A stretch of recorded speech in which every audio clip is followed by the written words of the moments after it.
Every team, every topic, everywhere. This is Believe.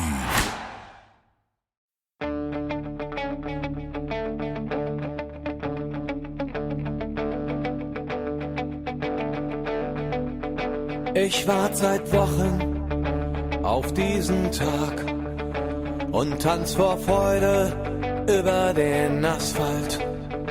Als wär's ein Rhythmus, als gäb's ein Lied, das mich immer weiter durch die Straßen zieht. Komm dir entgegen. Hello and welcome to Gegenpressing, the German football podcast from the Football Grad Network. I'm your host, Bryce Dunn, and joining me, as always, is Manuel Veth. Manu, how have you been? Yeah, I'm doing pretty well, Bryce. I actually want to do something special this week, and I want to give a big shout out, A, to all the Canadians around me, and B, to the German hockey team that kicked out the Canadians on last week reached the final of the Olympics. And there was a travel warning issued by the German government for Canada. And I have to say, as a German living in Canada, I was treated very well. I watched the final with a whole bunch of Canadians. They were all cheering for Germany. So, hey, well done, Canada. Well done for losing the match, being a good sport about it, and supporting us against the Olympic athletes of Russia. So I had a great weekend, Bryce, watching that in a bar. Had a few too many afterwards, win or lose, hit the booze. But yeah, great weekend. How about you? How's your weekend been? I heard you went to my old home. Yeah, very true. Well, it sounds like you had a fantastic time. Glad to hear that everyone got behind you since was in a good spirit. But we were very much in a good spirit as well because we were in Munich for a stag do, which was great. But a lot of people said, "Well, what was Munich like?" Don't really know, to be honest. Oh, too many beers, and I didn't get a chance to really go to all the places I would have liked to have seen. But I must say that the people were kind. We went to a game which was, or went to watch the games on Saturday, and the atmosphere in the bars was unbelievable. It was fantastic. There was all sorts of fans there, but to my surprise, quite a few Stuttgart fans. I don't know where they come out of all of a sudden, or whether they were just all having a day trip to Munich, but they were all delightful. It was good fun, but yeah, my brain's probably a little bit slower than it normally is, which is what probably do you, rather what slow. What did you think of the new coach, Bryce? I didn't ask them about that because I can't even say his name, especially after a few drinks. I was afraid that they would just take offense of what I would say. So, the less I speak of Typhoon, probably the better. Typhoon and? I don't know. Has he got any friends? That's who you're referring to. Let's move on. Let's speak to somebody that I can pronounce his name, and that's Chris Williams. He joins us as well. Chris, how was your weekend? Surprisingly, it was awful because I happened to watch one of the most awful match days of football I've ever seen in a Bundesliga. 14 goals. Poor on quality, poor on entertainment, poor on support for very valid reasons.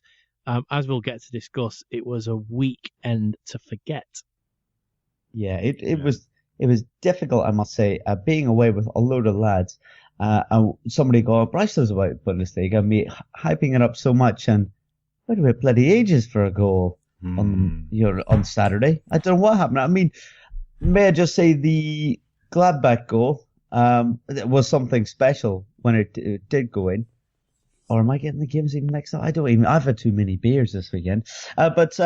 Yeah, clearly not enough goals at all, or much action at all, I suppose. Even tonight, and let's start the podcast off by talking about the Monday night game. We mentioned last week about how it is rather controversial, isn't it? We've seen tennis balls flying onto the pitch last week, which delayed the game somewhat, and a rather different protest than what you would expect to see. But the yellow wall is always busy, always full, and always very loud in Dortmund, and that just didn't happen at all today. As we've seen, the stand miss, was it 32,000 people, Manu?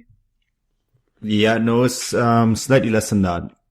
I think 54,300 were in the stadium, and I think the official capacity is 83,000. So it was slightly less than 30,000 were missing, which is a significant number. I mean, you look at that number, 54,300, you would say that's pretty decent, right? But we're used to a full stadium. the Westfalenstadion is maybe the standout stadium in German football, right? It's the one that you always see on commercials when they present the Bundesliga, and it's that definitely was, the fans definitely showed how they felt about Monday night.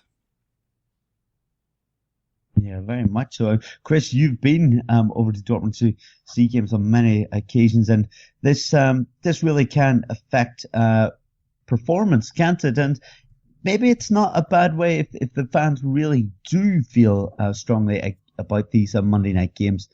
Maybe this isn't a bad way to kind of demonstrate that and get it across. I think this demonstration is more substantial than the one we saw last weekend. Now, where the kickoff was delayed by 10 minutes, the Frankfurt fans put a very good demonstration up, but then they went back to their stands, their seated areas and their standing areas, and then provided a fantastic atmosphere that, you know, we saw a cracking game of football in.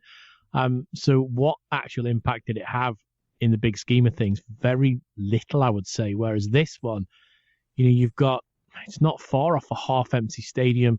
It's an iconic stadium, as Manu's already said, and it had all the feel, and anybody that's watched it and anybody that watches it back either online or various apps, etc., it had the feeling of a training game. And it happens. We've seen it throughout when teams play behind closed doors or other sorts of demonstrations when fans leave to make a statement. It does affect, because the players are used to playing in, you know, cauldrons of atmospheres, and all of a sudden they're playing in, you know, a vastly reduced capacity. And don't forget, the biggest reduced area was the yellow wall, you know, the Sud-Tribuna, which that generates the main atmosphere inside the ground. So people had a go, you know, good place for having a go, although should they have turned up, that's a different question altogether. But for me, this demonstration was a lot more successful. It's embarrassing, I think, for the DFL to have one of their standout stadiums, you know, not far off half empty, for a game that was shown all around the world, not just in Europe, but it was shown in America. It was shown on the Arabic continent, you know, North Africa, the Middle East. It's even shown in South Africa, North America, as in Canada, as well as the USA. It's shown all around the world. This could be the protest that really gets to the heart of the matter. I think it's all right with your tennis balls and, you know, your banners, but if people are still going, people are still going. This is a really big statement tonight for me. Yeah, and it looked like a friendly rather than an actual football game, right? And a league that advertises itself so much to be fan-friendly, cheap tickets, good fun, and then people turn it on and they expect to see all that, and they see 54,000 in a game that more or less resembles a friendly match. That's going to do more damage than good, financially in the long term anyways, right? I'm not sure, Chris, was there a Monday night game in the Premier League today? I don't think there was. I'm not sure. There may have been. I was fully committed to watching the Dortmund game, but it's completely different in England. It's almost accepted these days, and even though, you know, fans aren't happy about it, for instance, and it was over the weekend, but Newcastle travelled down to the south coast to play, I think it was Bournemouth, and that's like a 700-mile round trip, which is a lot for England. Obviously, Germany's a bigger country, 1.5 times bigger. So you can understand why, particularly on a Monday night, you know, people from Augsburg don't want to travel up to Dortmund, or, you know, Hanover don't want to travel all the way down to Freiburg on a Monday night. It's part of the working week. I can understand sort of why, you know, they wanted to put the Monday night games on, because they're saying it's for the benefit of the Europa League teams. But, you know, as we'll get onto, I don't think it's benefited Leipzig at all. And on tonight's showing, I don't really think it's benefited Dortmund. Yeah, I don't think that short time makes a difference. I mean, that's the big argument, right? It gives teams more of a rest. We'll get to Leipzig in a moment, but for Leipzig, I would actually say it was the opposite, because then they had fewer days to recover before the match, right? Against Napoli, before the return. Like, this is a bit different because there is no Europa League until next week. So it's maybe a little bit different. Maybe it actually does help them, but, Dortmund, I can't see it. I just can't see that argument actually being beneficial. That they're saying, well, this is supposed to help teams to recover from the European hangover, right? I'm not sure that these extra 24 hours, and then the fact that you go into a stadium like that and it's just such a deflating atmosphere.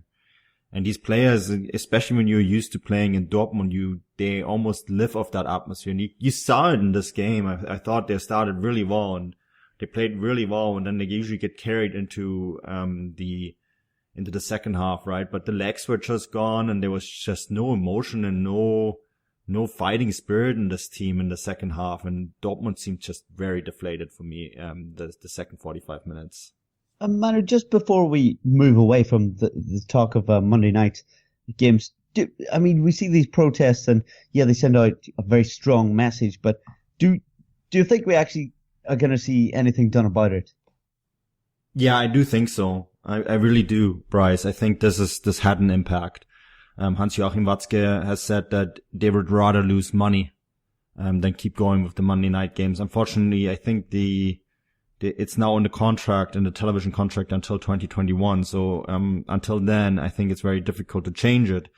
But clearly there is a signal there that the clubs have understood that the different teams that are the shareholders of the DFL. Remember, the league is, the different clubs in the league are shareholders that make decisions together on the future, on how the league is supposed to operate. And I believe this has made an impact. And I mean, this is in a time where we talk about 50+1, where we talk about commercialization, where we talk about how German football should be moving forward, how German football should stay competitive in a world where the leagues left, right, and center are becoming more and more commercialized and owned by individuals rather than by the fans. And I think that this all plays into this greater picture of it, right? And I think it's very significant that the fans' voice has been heard on this, and that the fans' power on this seems to be enough to at least get the officials thinking about it. And I think there's enough club owners now out there, or not club owners, but people running the clubs, understanding that this is maybe not the right way forward. And I could really see the Monday night game scratched. And I mean, Chris, this is something that we talked about. The fan power is so different in Germany than it is in maybe any other European league.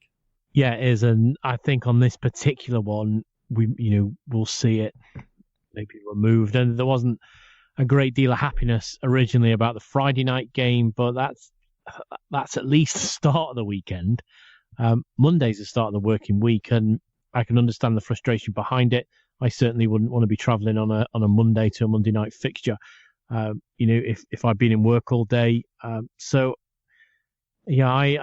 in agreement that I think this will be one of the nails in the coffin. Now, whether they can renegotiate that television contract mid-term waits to be seen, but I would be surprised if we see it again after the end of this season. And I'd be shocked, really, if I saw it again. And I think it would lead to a lot more demonstrations, which may not be as amicable, because although the one in Frankfurt last week disrupted the match, it was a very peaceful protest. You had the tennis balls being thrown on at half time, but that in itself is a peaceful protest. There's no actual violence. And then today's was a protest of a boycott. So I can see the protest being ramped up if they don't get what they want. And German football supporters are very passionate. That's what makes the league so attractive to people from all around the world who want to go and watch it. So that passion that is seen on the terrace, that can also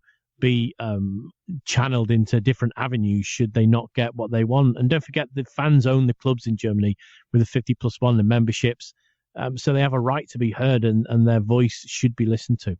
There's actually an interesting one, Bryce. So Kicker had a poll. We love polls. Polls are always great, and they had a poll on the different kickoff times last week, and they published it, and 85.6% of people in watching the Bundesliga and reading Kicker said that they are extremely unhappy with the Monday night kickoff time. So that's 85.6%. Friday did actually, the mixed poll on Friday, 34.9% said it's good. but also, 13% said that they're very unhappy about it. The Saturday game, surprise, surprise, the 3:30 kickoff or the 2:30 kickoff in the UK time, 81.6% said that that's the perfect kickoff time. So, it is interesting how people see it. Sunday, the 1:30 kickoff on Sunday did very poorly. The Sunday kickoffs didn't do that well either. It really seems that the general consensus is Saturday 3:30. That's when football is supposed to happen. Wow. Yeah, that's rather definitive talk, really, isn't it, you, via the poll? Rather interesting as well. I mean, I suppose Chris and I, we're used to maybe English football, and that's what we've kind of grown up with, being in the UK. And, you've seen football being played at all sorts of different times and days. So it's good that they're voicing their opinions, and they wanted to stick to this way. But we talk about the Monday night game, obviously being in place for these Europa League games being on a Thursday night, and let's focus a little bit on Dortmund's game against Atalanta briefly. So, Chris, we've talked in the past about how under Stuger they've been getting results. And they got a result. They got through the tie after being behind, and then finishing 1-1. But a rather uninspiring performance once again. I don't know how much that is. It's a two-legged European game. If you go away and you don't play particularly well, but you get a result, I think that's a great result. 1-1 away in Atalanta, or where Atalanta are playing at the moment. They left it late, and you could say it was by the skin of their teeth. But this particular fixture, or this particular tie, I think it hinged more on the home performance. A home performance from Dortmund was poor.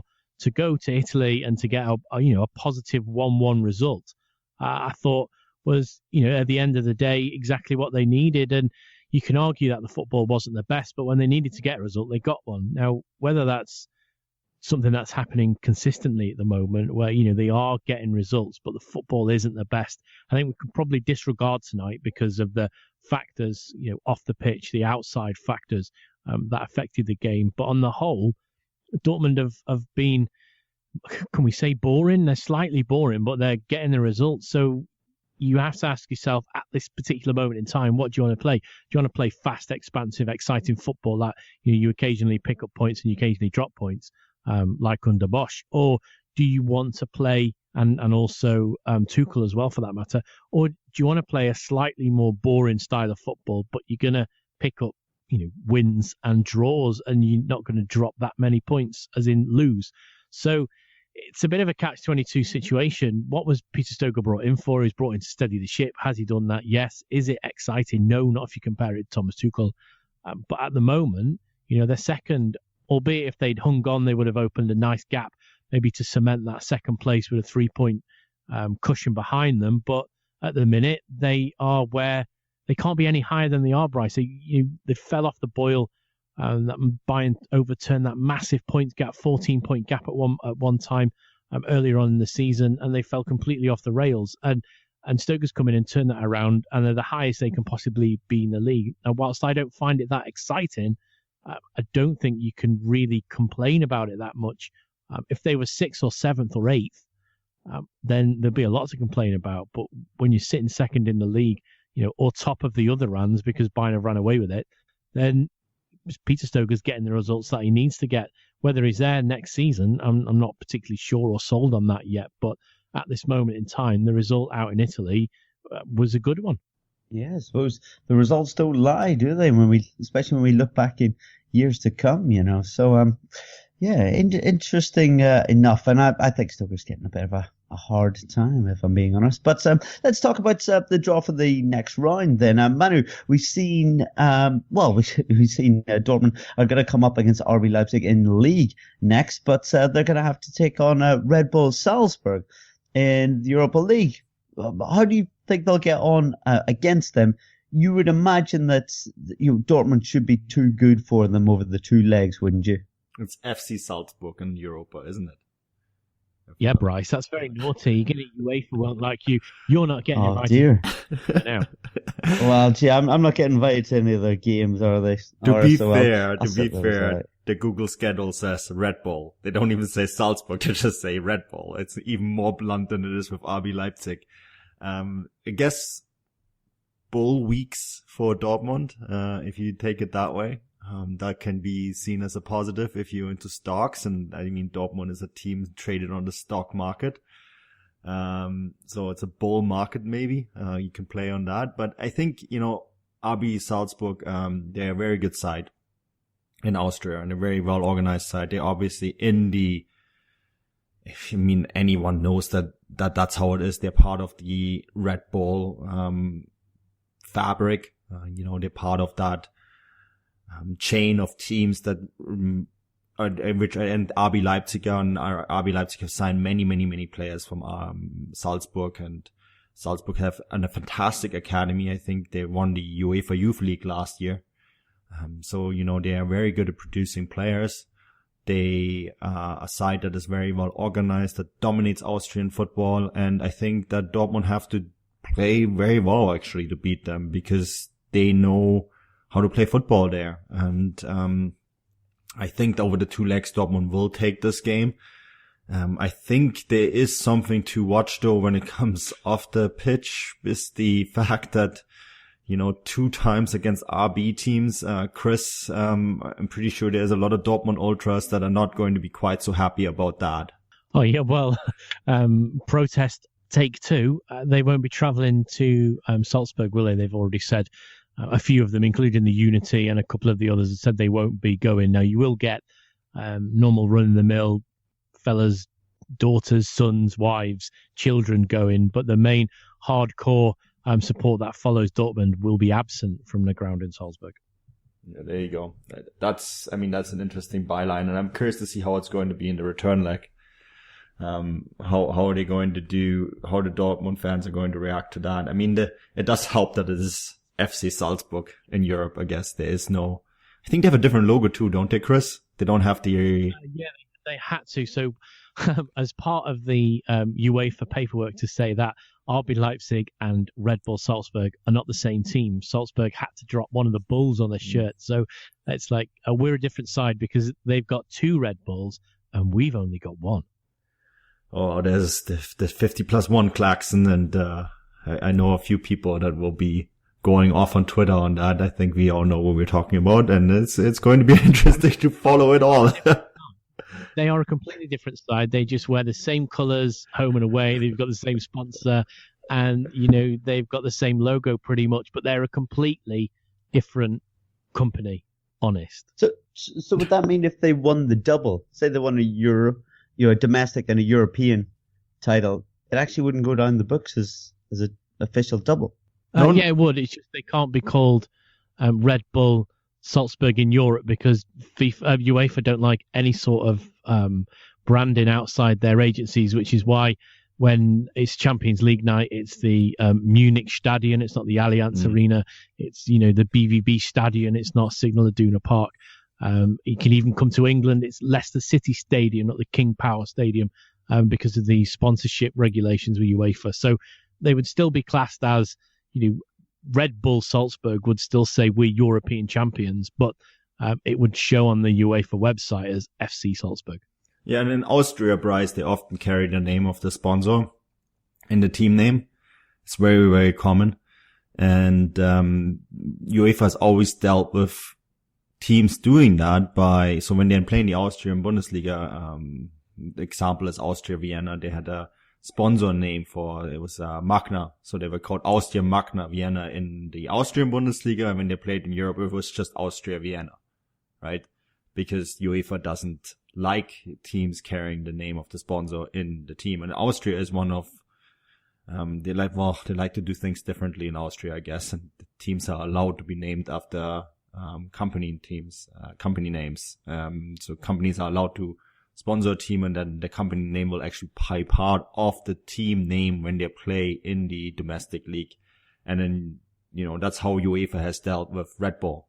They just see that as the sponsor who bought the naming rights for the Bundesliga action, And then during the European action, they're not allowed to use that naming right. The reason why RB has it, of course, RB that stands for something different, doesn't stand for Red Bull, right? So actually that's a pretty clever move by the decisions makers in Leipzig that they said, well, it stands for Rasenball, so the RB actually survives the UEFA censors. Yeah, well, aren't you guys full of knowledge? There we go. I learn something every day, don't I? Anyway, let's talk a little bit about RB Leipzig. Thankfully got that one right, eh? We'll talk about their ventures in Europe as well. Things haven't, well, they've managed to get through, but things haven't been going so well in and around that. I mean, they've now lost 3 games on the bounce. So let's talk about their action midweek last week against Napoli. They managed to lose 2-0 and, well, looked somewhat deflated, Chris. Yeah, they looked tired. It's as if they'd played Monday, Thursday. It's a flippant response, but they looked really, really tired. Now, that's why I really don't think there's a lot of reallys in there. That's why I don't think the Monday night fixture helped them somewhat, but we're back to the same old conversation that we've been having for the last few weeks, and back to the same old conversation if you go back to the old podcast that we did in the autumn, is that Leipzig cannot handle the rhythm of European football. Now, I did a match report for their game on this match day just gone, and if they want to be classed, and they do want to be classed, we all know they want to be one of the Bundesliga elite. They've got eyes on the Champions League at some point. If they want to be able to sit and dine at that top table with the likes of Bayern Munich and Barcelona and Chelsea and Liverpool and City, Real Madrid, they can't be like this. They've got to get past this inability to play midweek football, because it's critical. If you want to be a big European team, you have to get used to that. Now, this is where I think their recruitment and retention problems come to the fore, because you all know, or we all know, and everyone that's listening will know, that RB Leipzig like to recruit younger players and develop them. That's part of their DNA that they've had from a short time. At some point, they're going to have to change that if they want to compete at the very, very top. Otherwise, they're just going to be another, and I don't say this in a disrespectful way, but they're just going to be another Fenerbahce, or they're just going to be another Feyenoord, where they will be very good in a domestic league, but pretty dreadful in Europe. Squad depth, right, Chris? That's something that we've mentioned so many times. Yeah, and they have been. I know you're going to mention it. I should be quickly. They have had a lot of injuries this season, but that comes from the inability of the squad and the training to deal with this rhythm of European football, I think. Well, remember we chatted when you wrote the preview for the Napoli game, right? And we chatted about the possible lineup, and then we both looked at that squad list and we said, "Oh, this is a thin squad." It's just, there weren't a lot of players on that squad list. And that's something that really comes to mind. It's interesting that we bring that up, because there's now talk about, of course, whether Ralf Hasenhüttl is going to renew his contract in Leipzig. And there's good chances that he will. But, and this is a big but, he wants to know how the club, A, is going to invest the money that they earn from Naby Keita, and B, if the club is going to be able to retain Timo Werner, Forsberg, Paulsen, all those key players, and of course the ambitions of the side. He wants to. He's said, and he's really honest about this. He doesn't think he's ready for Bayern yet, so I don't think he's going to take the Bayern job in the summer. But I think he's also quite honest to the likes of Ralf Hasenhüttl that he's saying, "Look, I am very happy here. I love working with the squad, but I want to win titles, and I want to win them. And if we can't do it here, I'll do it elsewhere." So, if Leipzig do not show him, so if the decisions makers in Austria, Fuchel am See, do not offer him the sort of budget that he can bring in the players that Leipzig need to make that next step, that very important next step, and retain players as well, he will be gone in the summer. And I say that because Leipzig have now decided that if Hasenhüttl does not renew his contract by the summer, they're going to go at different paths. So this is definitely something very interesting to look out for. Wow, and Manu, just still on that subject, if they lost Haselhüttl. Would you think this would be a backward step for RB Leipzig? No, I think he's a very good. He's one of the main reasons why they play the way they do. Of course, Ralf Rangnick, with his philosophy, he targeted Hasenhüttl because of the way he plays. So I think it's very difficult. It would be very difficult to bring in a coach that can play the philosophy or the sort of football that Leipzig want to play. So I mean, cemeteries are full of people that cannot be replaced, Bryce, but sometimes it's more difficult than other times, right? And sometimes it takes longer than other times. So I think that on this occasion, we're going to see a busy transfer window for Leipzig next summer because the way that Rangnick has been communicating is that they want to renew the contract with Hasenhüttl any price, and that price will also include investment. Wow, yeah. Well, I think it would be a real shame for them, and I hope they're able to come to some sort of agreement. And yeah, I mean, Chris, I think you're also right in saying that it seems like RB Leipzig can't handle this European tie followed by a league tie. They've lost 3 games in a row now. One against Eintracht Frankfurt, then Napoli, and then Cologne as well. So, but we'll touch on Cologne shortly. Let's talk a little bit more about their next draw in Zenit St. Petersburg. Obviously, someone that Manuel will know plenty about. But do you, Chris, see this as being the end of the line for RB Leipzig, as this is a rather tricky tie for them? Well, it is very tricky, as Celtic found out. So it's a hard place to go. Zenit play very good football, even though I believe they're just coming out, or they're still in a break. Is that right, Manu? They're at that part of that season where maybe they're not firing on top form, but they do have the players to be able to cause Leipzig some damage. I mean, we have to remember that they did go to Napoli and win 3-1.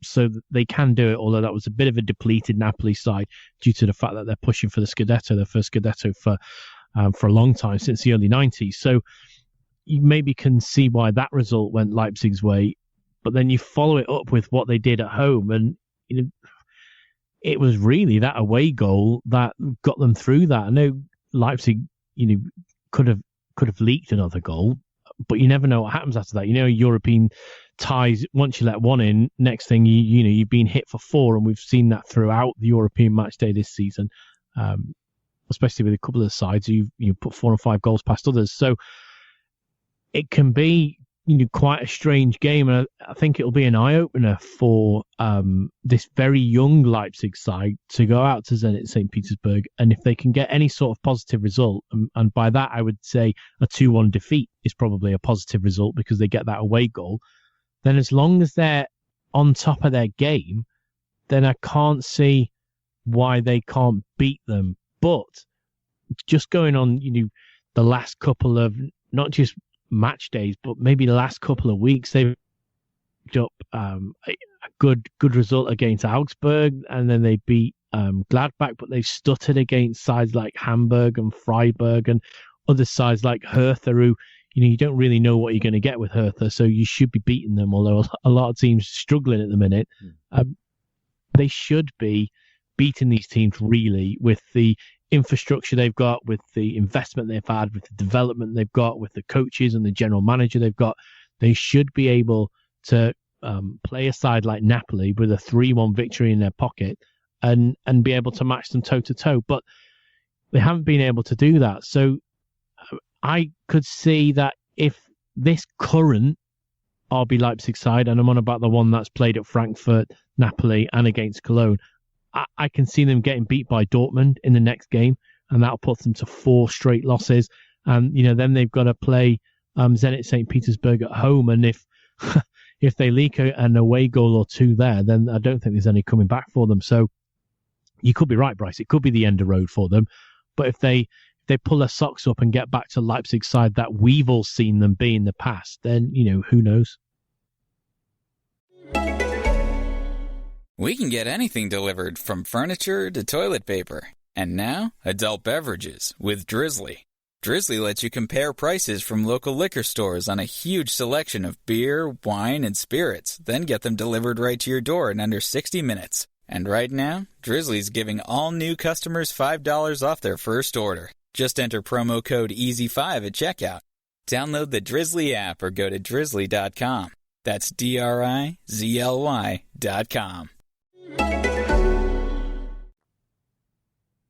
Yeah, absolutely. And that actually seen them drop in the league down to 6th after it feels like we just reported that they moved to 2nd. But it's ever changing in that part of the league.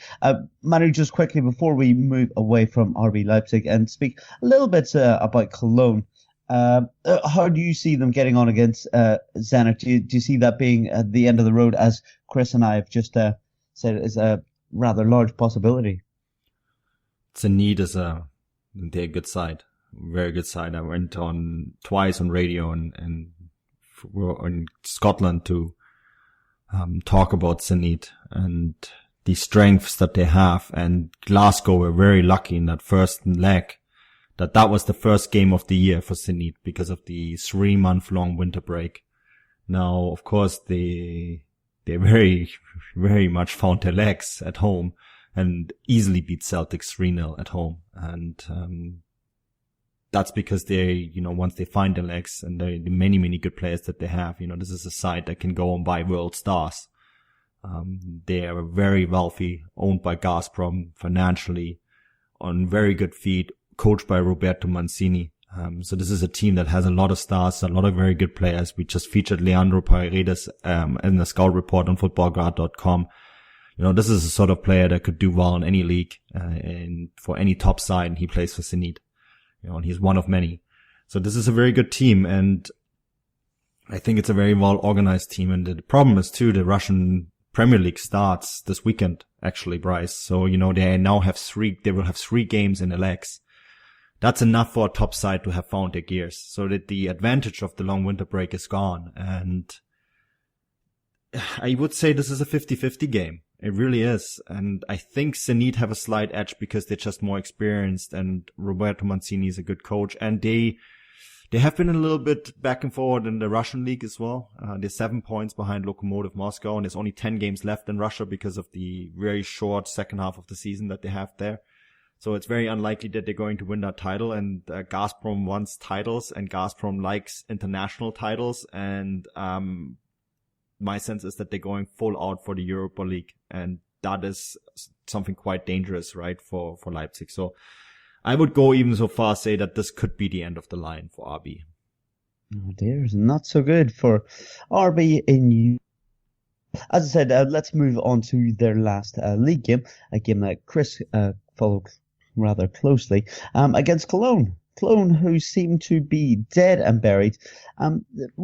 This calendar year, they've come awake a little bit and gathered points after beating them again, and that's 17 in total. Chris, how was this game, apart from talking about how RB had a rather thin squad and were a bit deflated during the game? How were Cologne, and do we see any light at the end of the tunnel for them?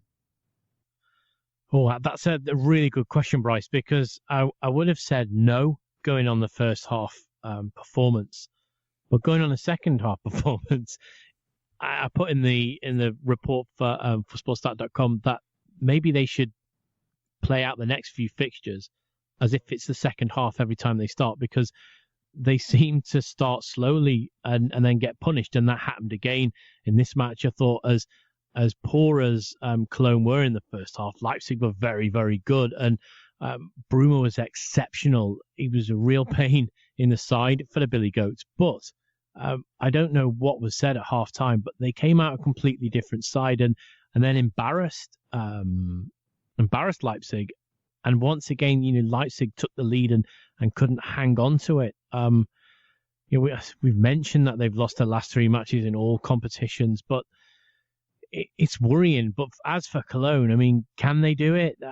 I just think this might be a little too late for them. But they've pulled themselves level on points with Hamburg. Whether they can claw all the way back to the relegation spot and Manu, we spoke about this last season, didn't we? And you did in great depth, that if you get a side like Cologne who do manage to pull themselves all the way up into that relegation slot and you go into that relegation playoff, if you can play a team that have slipped out of the automatic places into third, then all of a sudden the balance of mental powers with the side like Cologne that have been doing so poorly all season because they're on a high where they're going to play a team that are a little bit low down perhaps because they've missed out on automatic promotion, and that can sometimes work in your favour. But yeah, I mean, the second half they were very, very good. Marcel Rees I thought he was excellent down that right hand side. He was a little bit shy in the first half. In fact, he was bullied by Lookman, the Everton loanee. But then all of a sudden, he was one of the ones that just kicked in. His deliveries were excellent.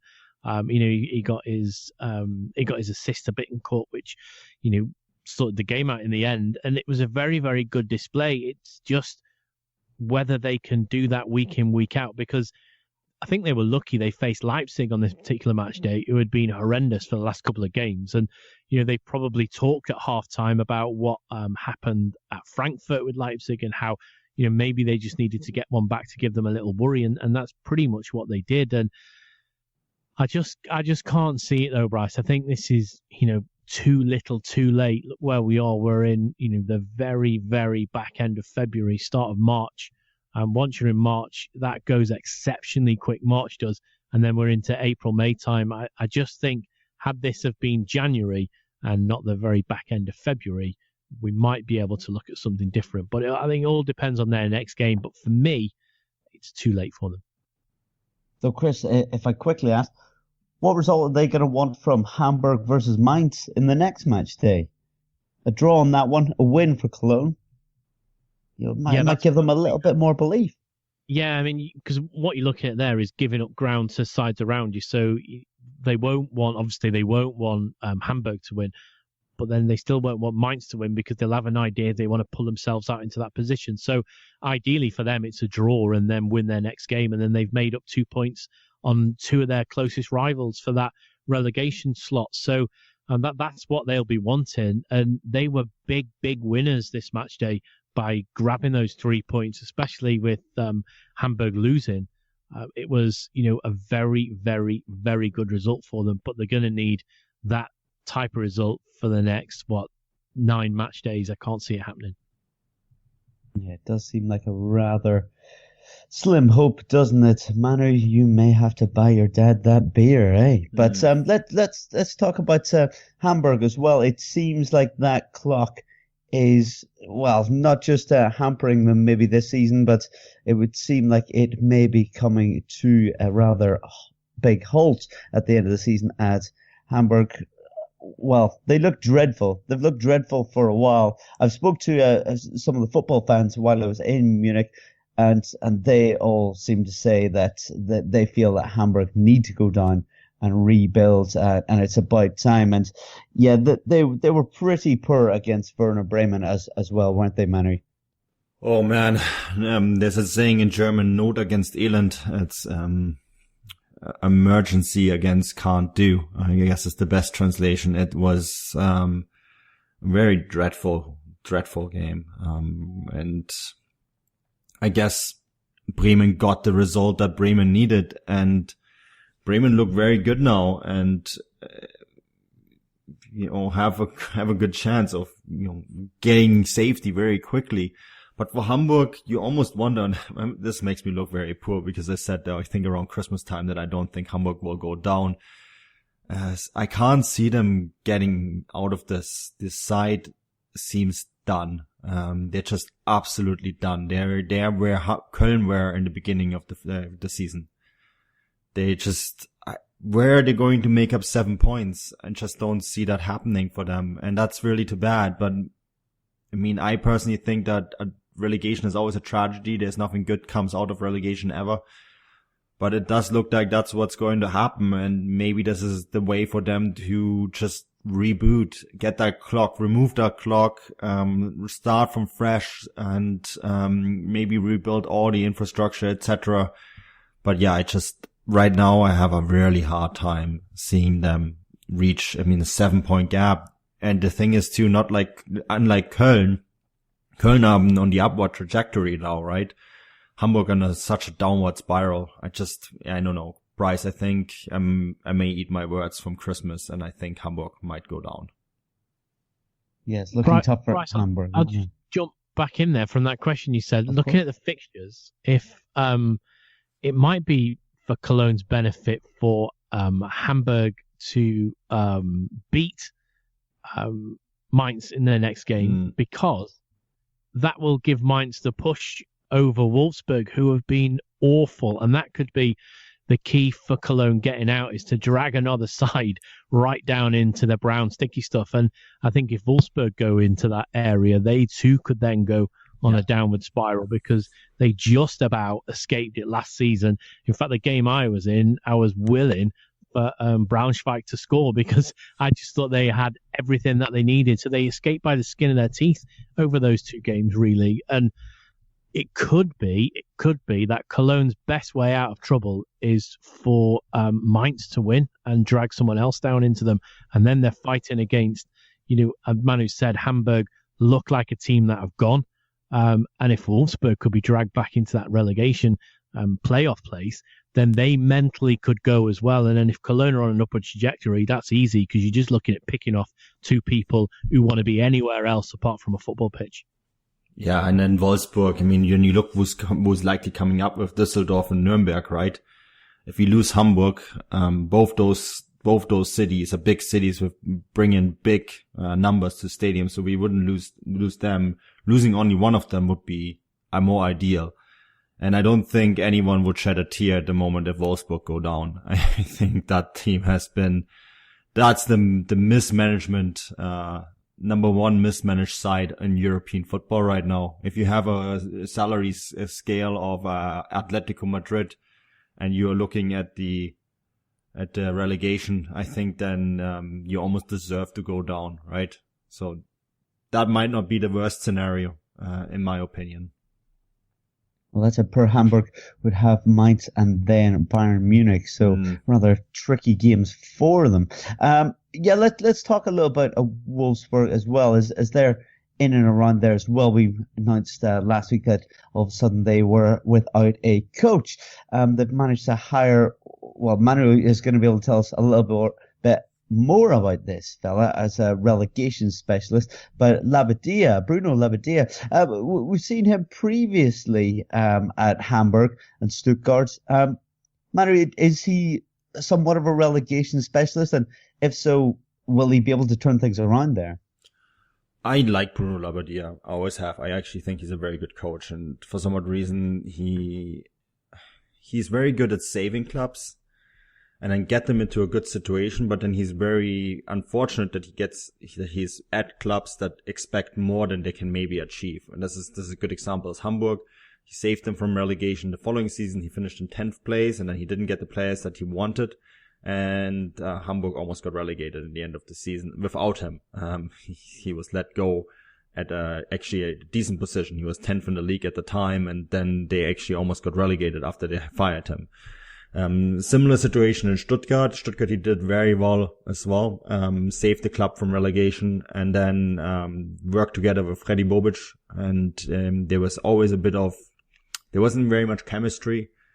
Not between Bruno Labbadia and Freddy Bobic, but between Freddy Bobic and the upper management. So it just didn't work out very well for them. And Stuttgart actually ended up doing worse without Bruno Labbadia as well. So he's a coach that does very well, rescues the clubs, and then has been in the unfortunate situation that the clubs that he's in, because he's usually goes to big clubs, that the clubs where he's in, they don't give him enough time for a rebuild. And I'm curious to see how he will do at Wolfsburg. He's the right man for the job. I do believe that. I think that if Wolfsburg have a fighting chance to stay in this league, it's because of him, because he's a very, very good coach. He plays very good football, and he might be able to fix the squad. So I think that actually signing Bruno Labbadia was the right decision by Wolfsburg. And on the other hand, I do feel that Wolfsburg have been so poor when it comes to the way they handled money. So you almost wonder if they're better served if they go down with the league, and everyone would be better served. But I just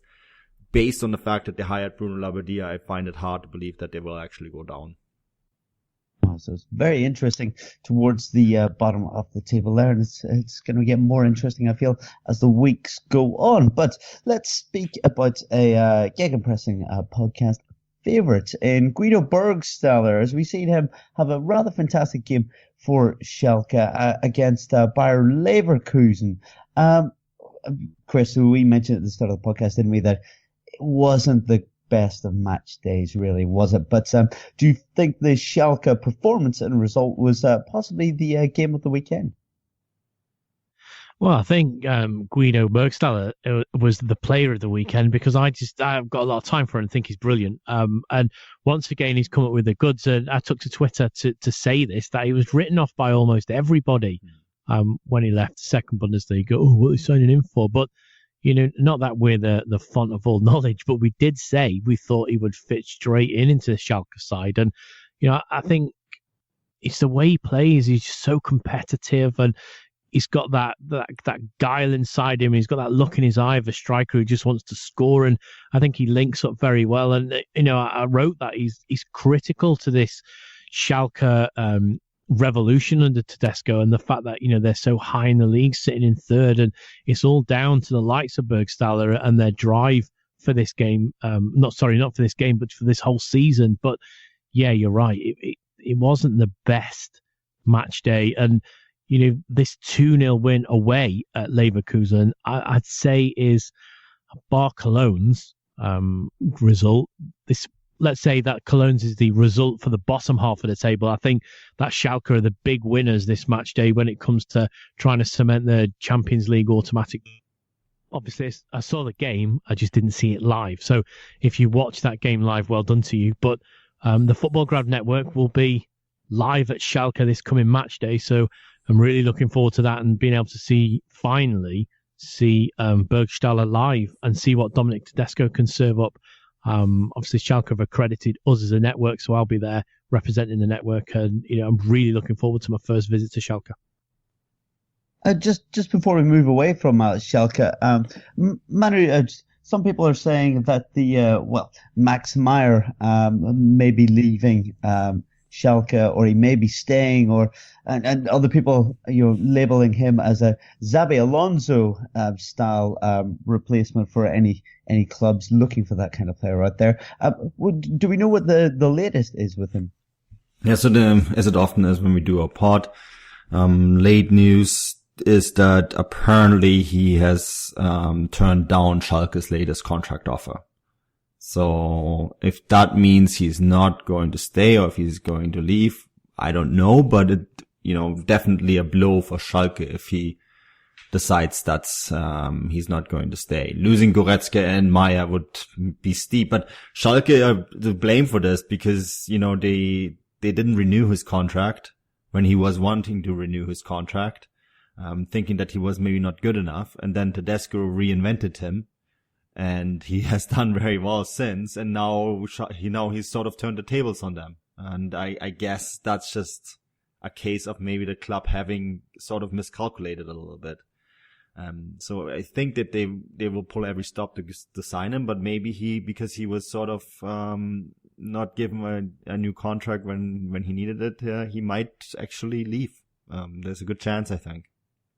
Oh dear, that would be a shame for Schalke, and a shame for the Bundesliga if he was to leave the league. He's certainly a fantastic talent, isn't he? But we will be there with Football Grad, as Chris said, Schalke taking on Hertha Berlin. Hertha Berlin this weekend managed to hold out a draw 0-0 with Bayern Munich at the Allianz, stopping Bayern from setting a new record of consecutive wins. But this game wasn't just disappointing from a Bayern point of view because of the results, but also Kingsley Coman is now out to the end of the season. Chris, so what type of impact might this have on Bayern going into the latter part of the season? Obviously, in the league, they're looking rather comfy, but they've got some aspirations in Europe. Yeah, it's a really disappointing blow for them because I thought under Heinkes, he's one of those players that's been revitalised, and there's a number of them. since Ancelotti left. But Kingsley Coman especially, I thought every time I've seen him play recently, he's looked exceptional on the ball. He's a player playing full of confidence. He's not afraid to express himself. He's coming up with valuable passes, valuable interceptions. He's part of that Bayern cog that's going around the Bundesliga and hoovering up results left, right, and centre. So for them now to lose him in what is such a critical stage, really, isn't it? Let's be honest. We're getting to the business end time now. Not only are Bayern pushing for the league, but I think importantly, which is what they'll want more than anything, is the Champions League. And they've got a coach where they've done it before and they've won all 3 trophies. And I think in that squad, and Manu, you've been around the city more recently than me, but there's a feeling there that the treble isn't in a great scheme of things.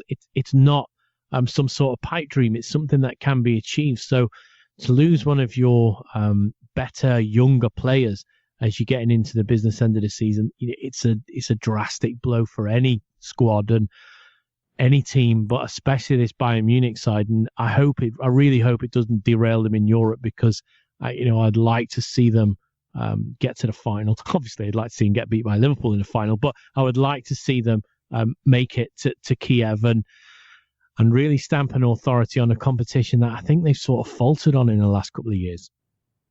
Yeah, very much so. I think the 3 of us would be in agreement that we'd like to see them go far into the Champions League. Manu, just quickly, but while we've got a little bit of time left, we see the robbery, as we'd name them, with Ribery and Robben. Do you see, as they're aging, as Chris said, Koeman being a big blow to the club as well? Yeah, I do. I think it is a big blow, but on the other hand, I don't think it's the end of the world. This is a deep side. And Frank Ribery and Arjen Robben have been... Jupp Heynckes is the sort of coach that he keeps out a player of the squad sort of to motivate them a little bit, to give them a little bit of a kick in the butt. And that's exactly what he did against Besiktas, because he hasn't been happy with how Arjen Robben and Frank Ribery have been performing. You can definitely see that they're on a downward trajectory. And I think that he really kind of gave them a little bit of a push by leaving them off, by sort of saying, look, you're expendable. If you don't perform, you're going to sit out key games, because there's other guys in the squad that are currently better than you. And one of them was Kingsley Coman. He's now hurt. But Thomas Müller has been fantastic in recent weeks, months, really, since Heynckes has taken over. James Rodriguez, we talked the other week of how he's probably the transfer of the season. These are all players that have done very well. So I think that Bayern will be alright. I think that they can go deep, and I personally have the sense that they could win the treble. There's a realistic chance that they could. And I think that this is a side that currently, when I watched every single Champions League game in this round, and I did not see a single team that's better than them. And that's without Kingsley Coman. I just didn't see any team. I mean, PSG didn't really excite me. Real Madrid, well, the English teams, I mean, apart from Liverpool, were fantastic, but I mean, every team beats up on Porto at this stage. So I kind of keep my, kind of want to see how they do the next round. So I didn't see a single team that Bayern will have to fear in the next round. So I think that there is a very good realistic chance that they can go deep and that they can maybe even win this competition, even without Kingsley Coman, Bryce. Well, there we go. That's it. And talking about downward trajectories of Robben and Ribery, what a mess by Ribery that was as well. He was one-on-one with the keeper and he skied that badly, didn't he? I know, because I was in a Munich pub full of Bayern fans and they were not too happy. You sure you were in a Munich pub full of Bayern fans?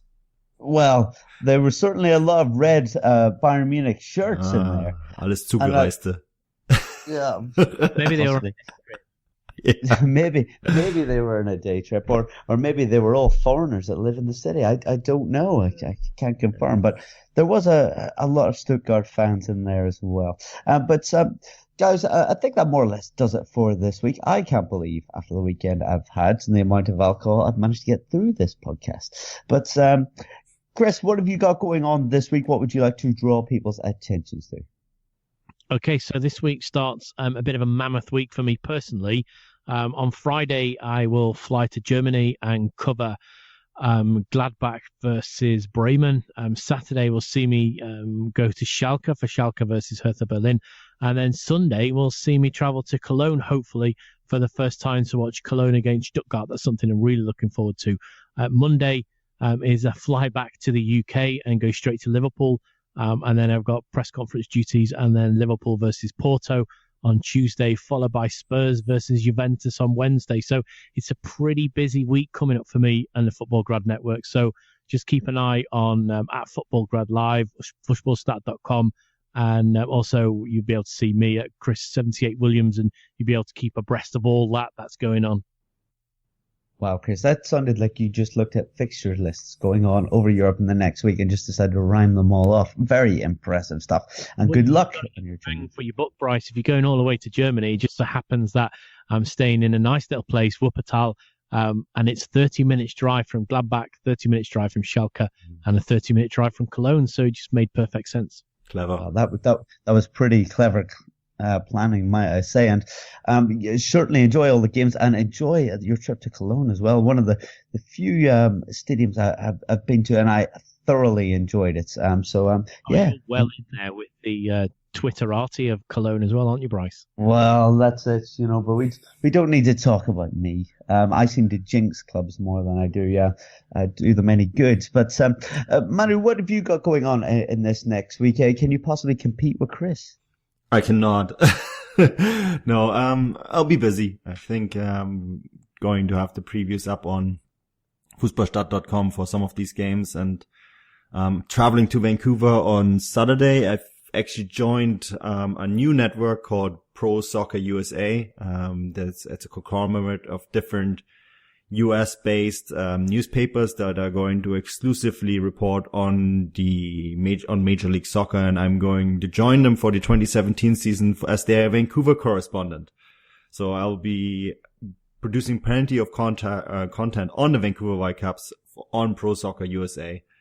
So that's something new and exciting that I'm really excited about, really, to cover more MLS and to cover it for a big outlet is going to be something very interesting.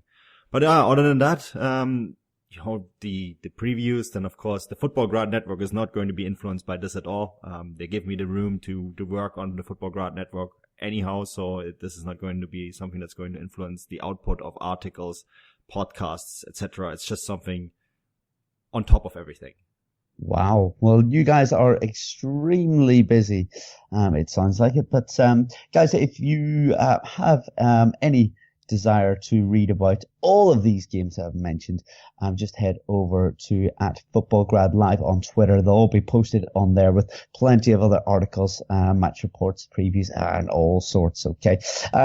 We have received the odd bit of feedback, positive feedback, after asking that through the end of the podcast, like every week, and we greatly appreciate that. And anyone else listening out there, if you feel like giving some kind words as well, we would also appreciate that greatly. Apart from that, I've been your host, Bryce Dunn. You can find me on Twitter @BryceDunn11. Enjoy any games that are coming up. We will certainly be reporting on as many as we can. As that more or less does it for today. Auf Wiedersehen.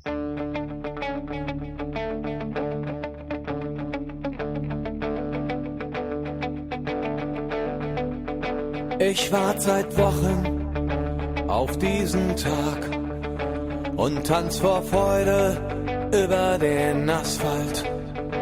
Als wär's ein Rhythmus, als gäb's ein Lied, das mich immer weiter durch die Straßen zieht. Komm dir entgegen, dich abzuholen. Thank you for listening to Believe. You can show support to your host by subscribing to the show and giving us a 5-star rating on your preferred platform. Check us out at Believe.com and search for BLEAV on YouTube.